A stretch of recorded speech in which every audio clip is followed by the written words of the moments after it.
track to celebrate Christmas without being all in lockdown? Where are we at? I know tomorrow's the important day. Yeah. But the way we're tracking, how's it looking?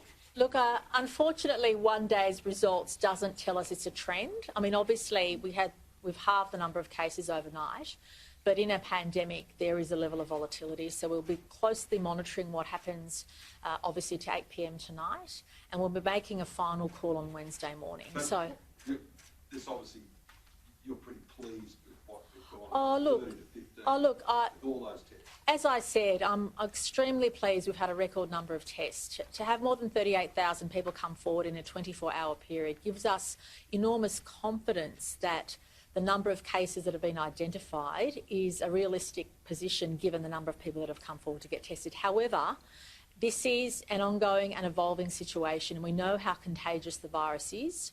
There could be very well developments in the next few hours which cause us, again, to go back to the number of cases we've seen in the last few days. So I appreciate how frustrating it is, and I'd love to be able to tell everybody today what Christmas might look like in New South Wales or the Northern Beaches.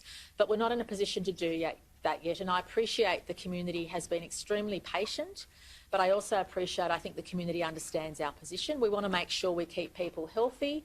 We also want to make sure we reduce that social isolation and don't allow people to have adverse mental health consequences because of what Christmas or New Year's might look like for them. In terms of progress, it's been fantastic. I'm sorry? In terms of progress, it's been fantastic. You've got four factors. You've got the record tests. You've got the fact that it is halved from yesterday. You've got the fact that it's still the same cluster, and you've got the geographical isolation of the northern beaches.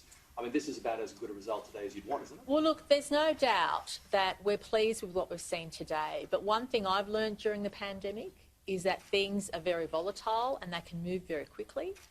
And I wouldn't want to really put at risk the wonderful progress we've made by a knee-jerk reaction today. We really need to monitor hour by hour what's happening. We need to monitor and make a final call on Wednesday as to what Christmas and the next few days will look like. And I appreciate people have plans in place. I mean, my family's no different to anybody else's. I think we all empathise with each other. We all are desperate to have a Christmas that we hope we will. But I think all of us also understand that this year has been like no other. And all of us have had to make sacrifices and consider what we do. That is the one good thing. We're all in this together. We all appreciate what each other is going through. But having said that, I'm pleased with what we've seen overnight. But again, it's volatile. Things go up and down.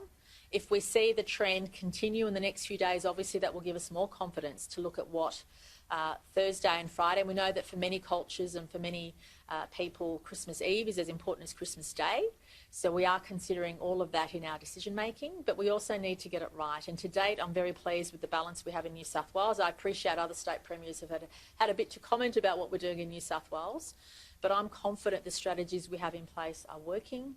And I'm also confident in the people of our great state. We've been used to doing the right thing for a long time, and the results, I think, are demonstrating that. But it is very volatile, so we need to make sure we leave it till the last possible moment before we make a decision on what happens.